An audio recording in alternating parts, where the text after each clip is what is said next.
মাননীয় সভাপতি, আমি সবসময় মানুষকে আশার বাণী শুনিয়েছি, কখনো ভয় দেখিয়ে কিছু করা আমি সমর্থন করিনি, কিন্তু আজ আমাকে সেখান থেকে সরে এসে ভয়ঙ্কর কিছু কথা বলতে হচ্ছে।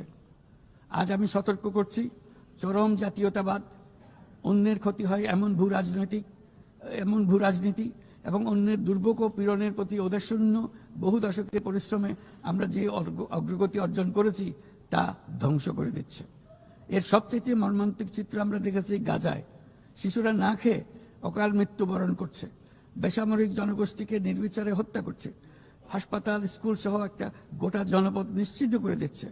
জাতিসংঘের স্বাধীন তদন্ত কমিশনের সাথে আমরাও একমত যে আমাদের চোখের সামনেই একটি নির্বিচার গণহত্যা সংঘটিত হচ্ছে।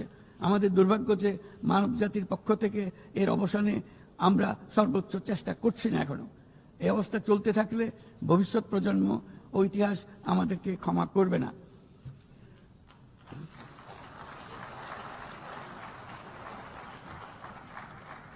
বাংলাদেশের জনগণ, এই বিশ্বের বিবেকবান নাগরিকদের পক্ষ থেকে আমি আবারও জোরালো দাবি জানাচ্ছি যে পূর্ব জেরুজালেমকে রাজধানী করে একটি স্বাধীন ফিলিস্তিন রাষ্ট্র গঠনের মাধ্যমে এই সমস্যার দ্বিরাষ্ট্রীয় ভিত্তিক সমাধান এখনই বাস্তবায়ন করতে হবে।